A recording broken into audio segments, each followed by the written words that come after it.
नमस्कार, आप देख रहे हैं जेबीटी लाइव और आपके साथ मैं हूं शंकर दत्त पंत। खबरों की शुरुआत करते हैं। खबर अहमदाबाद से है। अहमदाबाद में सोने चांदी की दुकान में चोरी का एक सीसीटीवी सामने आया है। अहमदाबाद में एक आदमी ने आज सोने के लगातार जिस तरह से इस पूरी घटना को अंजाम दिया है, सीसीटीवी फुटेज के आधार पर देखा जा सकता है। और जानकारी ये भी मिली है कि मिर्ची का पाउडर आंख में डाला, उसके बाद इस पूरी घटना को अंजाम दिया। पुलिस को इस पूरे मामले की जानकारी मिली। सायरन बजते ही चोरों को पकड़ने के लिए पुलिस भी लगातार वहां पर आई। अहमदाबाद के न्यू नरोदा इलाके में सोने की एक दुकान थी, इसको लूटने की कोशिश की गई थी। आरोपियों ने सोनी को चाकू दिखाकर दुकान खोलने की बात कहकर जान से मारने की पहले धमकी दी। उधर सायरन की आवाज पर दुकान के बाहर लोगों की काफी भीड़ जमा हो गई, तो ये काफी देर तक इसी तरह से हंगामा यहाँ पर चलता रहा। चोरों ने ज्वेलरी की दुकान में चोरी की घटना को अंजाम दिया है, आंख में मिर्ची डाली और उसके बाद इस घटना को अंजाम दिया गया। तो गुजरात के अहमदाबाद का ये पूरा मामला है। सीसीटीवी भी सामने आया है। और मोरबी में ज्वेलर्स की दुकान से दो महिलाओं ने जेवरात चोरी कर लिए, जिसकी कीमत करीब 2 लाख से ज्यादा की बताई जा रही है। बताएं आपको कि सर्दियों की शुरुआत के साथ ही चोरी और डकैती की घटनाएं लगातार सामने आ रही थी। और एक और ये घटना गुजरात के मोरबी से सामने आई है, जहां पर ग्राहक के भेष में दो महिलाएं आई और एक ज्वेलरी की दुकान से 2.5 लाख रुपए की 10 जोड़ी सोने के जूते चुरा लिए। इन महिलाओं ने पलक झपकते ही सोने की बूटियों से भरा पूरा बक्सा ही चुरा लिया। पुलिस ने शिकायत दर्ज कर ली है। सीसीटीवी के आधार पर इस पूरे मामले की जांच शुरू कर दी है। सीसीटीवी में भी आप देख पा रहे होंगे किस तरह से बड़े ही शातिर तरीके से दो महिलाओं ने इस चोरी को अंजाम दिया है। हालांकि इनको ये बिल्कुल नहीं पता था कि उनकी ये पूरी हरकत वहां लगे सीसीटीवी में कैद हो गई है। तो पूरा जो एक बक्सा था जिसमें सोने चांदी के आभूषण रखे हुए थे, उसको किस तरह से एक महिला हाथ में पहले रखती है, उसके बाद उसको छिपा लेती है और वहीं से चोरी करके फरार। आगे बढ़ते हैं। प्रधानमंत्री ग्राम सड़क योजना में हो रहे भारी भ्रष्टाचार को लेकर सतर्कता जांच की मांग की जा रही है। जी हां, कुछ समय पहले प्रधानमंत्री सड़क योजना के तहत ITI से लंबादिया तक 16 किलोमीटर सड़क का काम शुरू किया गया था। ऐसे में सवाल है कि आखिर वाकई में सड़क बनाने में भ्रष्टाचार हो रहा है, तो आखिर इसका जिम्मेदार कौन होगा? क्योंकि सड़क बनाने में जो गुणवत्ता होनी चाहिए वो नहीं है और इसीलिए लोगों ने आरोप लगाया है कि इसमें प्रधानमंत्री ग्राम सड़क योजना में भ्रष्टाचार हो रहा है। इस पर अधिकारियों को संज्ञान लेना चाहिए। और गुजरात में बीजेपी की जीत के बाद सूरत के ज्वेलर्स ने 156 ग्राम सोने से प्रधानमंत्री नरेंद्र मोदी की एक प्रतिमा बनाई है। जी हां, सूरत हीरा उद्योग के लिए विश्व प्रसिद्ध है, लेकिन अब धीरे धीरे सूरत ज्वेलरी मैन्युफैक्चरिंग हब भी बनता जा रहा है। सूरत में बड़ी संख्या में आभूषण इकाइयां फल फूल रही हैं। सूरत अब मैन्युफैक्चरिंग के क्षेत्र में पूरी दुनिया में अपना ध्यान लोगों प्रति आकर्षित कर रहा है। लेकिन आपको ये जानकारी हम दे दें, जिस तस्वीर को ये प्रतिमा को आप देख रहे हैं, इसमें प्रधानमंत्री नरेंद्र मोदी की सोने की ये मूर्ति है। 3 महीने तक 25 कारीगरों ने 18 कैरेट सोने से इसको पूरा तैयार किया है। बीजेपी ने गुजरात में 156 सीटों पर जीत हासिल की थी और इसीलिए बताया जा रहा है कि 156 ग्राम सोने से ये पूरी जो एक मूर्ति है उसको व्यापारियों ने बनाया है, कर्मचारियों ने बनाया है। खबर सूरत से है। सूरत शहर के 8वें जोन में भचार आजाद नगर के बगल में इंदिरा नगर में मनपा द्वारा बिना सूचना के गरीबों की झुग्गियां तोड़ी जा रही हैं। आरोप यह है कि सूरत 8वें जोन में खाड़ी के किनारे भट्टर इंदिरा नगर में मनपा द्वारा झोपड़ियों को तोड़ा जा रहा है, लेकिन घर के बदले में कोई मकान नहीं दिया जा रहा है। पीड़ितों ने मनपा 8वें जोन और मुगलसा मनपा कमिश्नर को भी ज्ञापन दिया है, लेकिन पीड़ितों को मकान के बदले मकान आवंटित नहीं किया गया। अथवा जोन इंदिरा नगर के पीड़ितों ने आगे कहा कि अगर बेघर लोगों को मकान के बदले मकान नहीं दिया गया तो नगर पालिका के खिलाफ वो आंदोलन करने पर मजबूर हो जाएंगे। और खबर मध्य प्रदेश से है। नरसिंहपुर में समस्त सेवा प्रदाता की हड़ताल का आज चौथा दिन है। जिले के सभी सेवा प्रदाताओं का कहना है कि स्टाम्प ई रजिस्ट्री, बेनामा रजिस्ट्री वसीयतनामा, किराएनामा, ऐसे सभी काम जो रजिस्ट्रार ऑफिस के जरिए होते हैं वो सभी काम ऑनलाइन होते हैं और पिछले 1 महीने से सर्वर की समस्या होने के कारण ये काम ठप पड़े हुए हैं, जिससे सेवा प्रदाता को परेशानी हो रही है। लोग भी इससे परेशान हैं जिनको रजिस्ट्रार ऑफिस से अनुबंधित काम है और इसी परेशानी को लेकर 1 सप्ताह की हड़ताल पर जिले के तमाम सेवा प्रदाता के द्वारा इस हड़ताल को किया गया और अपने ऑफिस भी उन्होंने बंद कर दिए हैं। सेवा प्रदाताओं का ये कहना है कि जल्द सर्वर की समस्या ठीक नहीं की गई तो हम लोग ये हड़ताल आगे भी जारी रहेंगे। उन्होंने उच्चाधिकारियों सहित शासन से मांग की है कि समस्या का समाधान किया जाए जिससे उनका काम सुचारू रूप से चल सके। और खबर सिंगरौली से है। सिंगरौली में कोरोना महामारी ने पूरी दुनिया पर जिस तरह से अपनी छाप छोड़ी, उससे कोरोना काल ने छात्रों, शिक्षकों पर भी अपना काफी प्रभाव छोड़ा। सिंगरौली जिले के विज्ञान विषय के शिक्षक शरद कुमार पांडे द्वारा कोरोना काल के बाद के प्रयासों को लेकर एक पुस्तक लिखी गई है जिसका शीर्षक है सतत प्रयास उत्कृष्टता की ओर। उक्त पुस्तक का राज्यसभा सांसद सीधी सिंगरौली अजय प्रताप सिंह की ओर से विमोचन किया गया। इस दौरान सांसद ने शिक्षक शरद कुमार पांडे के प्रयासों पर खुशी जताई और इस पुस्तक की खूब तारीफ भी की। और बढ़ते आगे खबर भिंड से है। भिंड में पुलिस और बदमाशों के बीच में मुठभेड़ हुई है। दरअसल भरौली थाना क्षेत्र के अंतर्गत मुसावली के जंगलों में पुलिस और बदमाशों का आमना सामना हो गया, जहां पुलिस और बदमाशों के बीच शॉर्ट एनकाउंटर में एक बदमाश के पैर में गोली लगी और एक अन्य घायल हुआ। पुलिस ने घायल बदमाश को इलाज के लिए अस्पताल में भर्ती कराया है। फिलहाल पुलिस ने दिन दहाड़े व्यापारी के साथ लूट करने वाले चोर लुटेरों को गिरफ्तार भी कर लिया है। और बढ़ते आगे मध्य प्रदेश में 2023 में होने वाले विधानसभा चुनाव में भले ही अभी वक्त हो, लेकिन नेताओं ने चुनावी तैयारियां अभी से ही शुरू कर दी।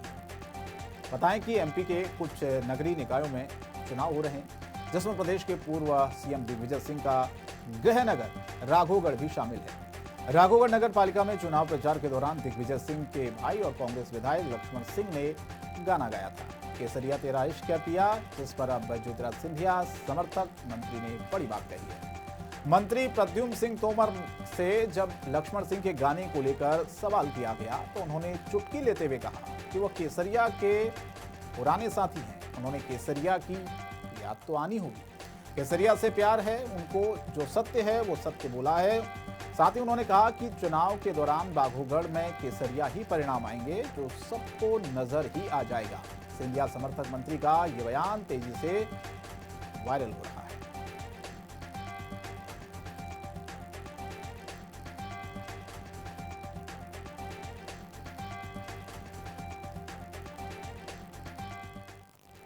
और बढ़ते आगे खबर उत्तर प्रदेश से है। मुरादाबाद के कॉलेज में बुर्का पहनकर आने वाली छात्राओं को एंट्री नहीं दी गई, जिसके बाद से मामला राजनीतिक रूप पकड़ता हुआ नजर आया। इस मामले पर समाजवादी पार्टी के पूर्व विधायक हाजी जमीर उल्लाह का विवादित बयान भी सामने आया है। उन्होंने कहा कि बुर्का बैन करने वालों को नंगा करके घुमाया जाएगा। आपको बता दें कि पूर्व विधायक हमेशा अपने विवादित बयान को लेकर चर्चा में रहते हैं। तो कॉलेज में बुर्का पहनकर छात्राएं थी जिनको रोक दिया गया और उसके बाद इन्होंने खूब हंगामा भी किया और इसी पर अब राजनीति शुरू हो गई है, नेताओं के बयान आने शुरू हो गए हैं। तो समाजवादी पार्टी के विधायक का विवादित बयान सामने आया, सुनिए क्या कहा उन्होंने।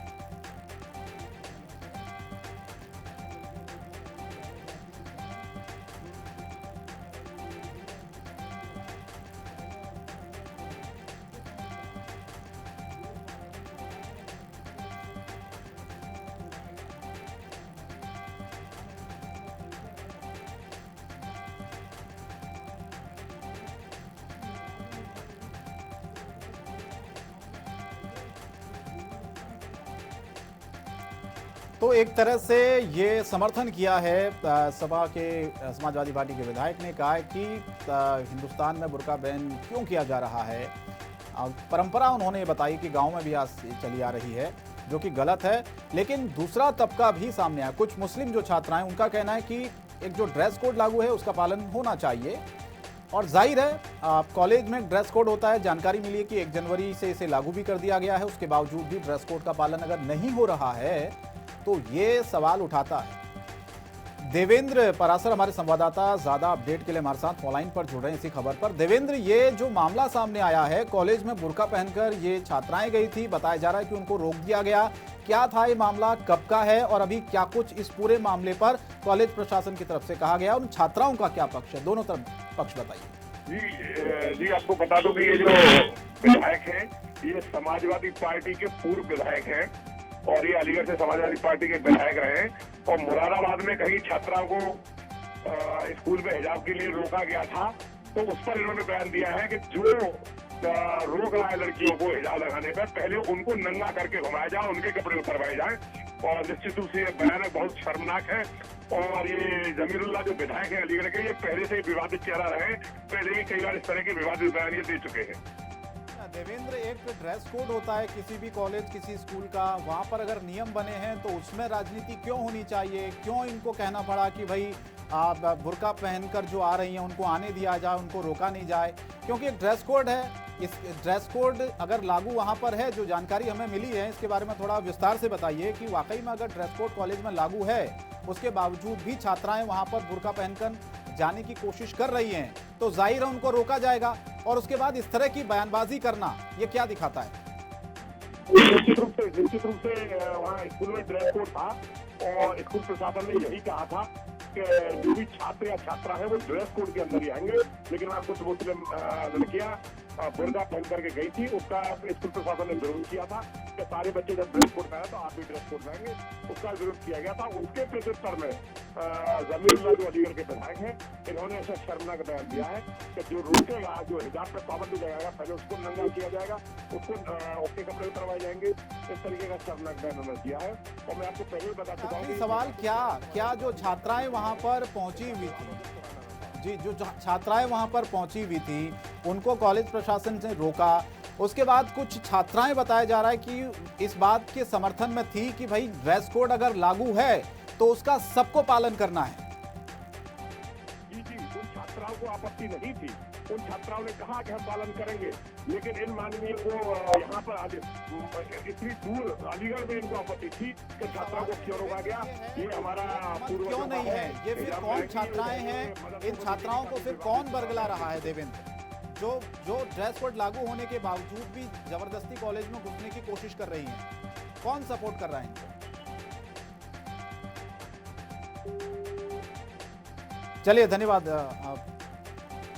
क्योंकि जिस तरह से ये पूरा वाकया सामने आया है, वाकई वो हैरान भी करता है, क्योंकि ड्रेस कोड जो लागू है कॉलेज में, उसके बावजूद भी छात्राएं वहां पर पहुंचती हैं बुर्का पहनकर, कॉलेज के अंदर जाने की कोशिश करती हैं।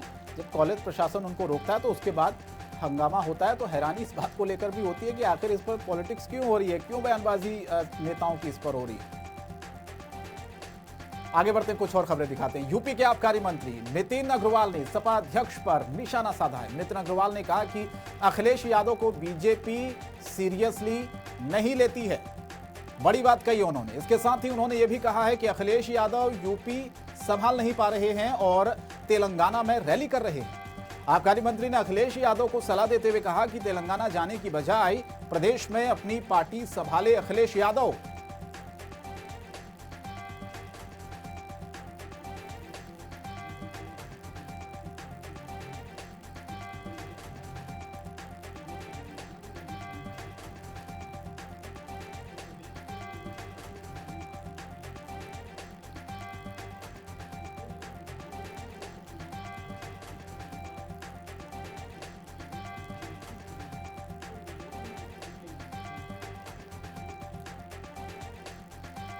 बढ़ते आगे, उत्तर प्रदेश के सुल्तानपुर में बेहद गंभीर मामला सामने आया, जहां एक स्कूल के प्रधानाध्यापक ने स्कूल के कंपोजिट डांट और कन्वर्जन कॉस्ट का पैसा हजम कर लिया, वो भी तब जबकि स्कूल अस्तित्व में ही नहीं है। इसकी कहानी भी जब आपको पता चलेगी तो आप भी हैरान रह जाएंगे। वैसे तो ये प्रधानाध्यापक शिक्षक संघ के जिलाध्यक्ष भी हैं, लेकिन बच्चों को नैतिक और सदाचार का ज्ञान देने की बजाय ये खुद ही भ्रष्टाचार में लिप्त है। बहरहाल मामला आला अधिकारियों के संज्ञान में भी आया है। पिछले 5 महीने से सिर्फ जांच पर जांच का खेल ही खेला जा रहा है।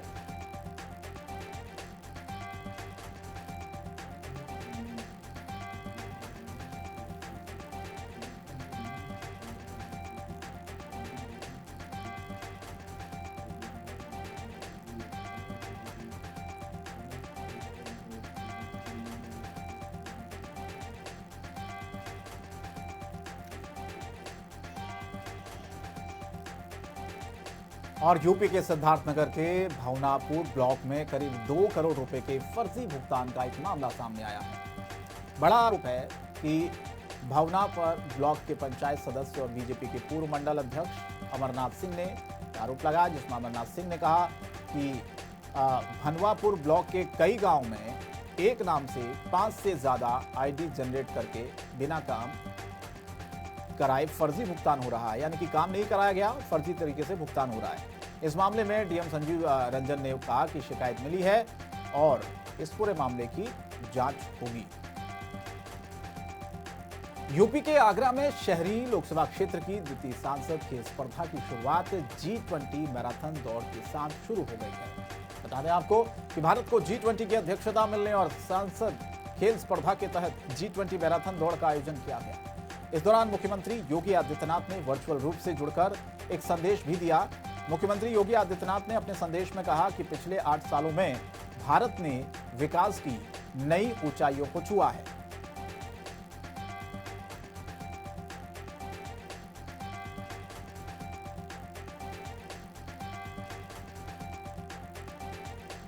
और यूपी के आगरा में आरोपी को पकड़ने की पुलिस की टीम के साथ ही मारपीट का मामला सामने आया है। बताया जा रहा है कि आरोपी को पकड़ने गई पुलिस टीम, इस दौरान पुलिसकर्मियों के साथ ही लोगों ने हाथापाई शुरू कर दी। हाथापाई का वीडियो सोशल मीडिया पर वायरल भी हो रहा है।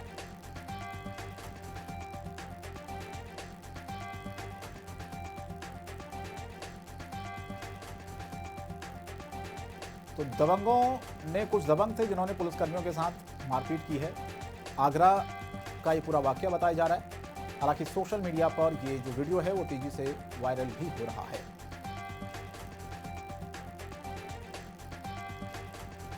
और यूपी के प्रयागराज में एक युवक की हत्या कर दी गई। हत्या की सूचना मिलते ही इलाके में सनसनी फैल गई है।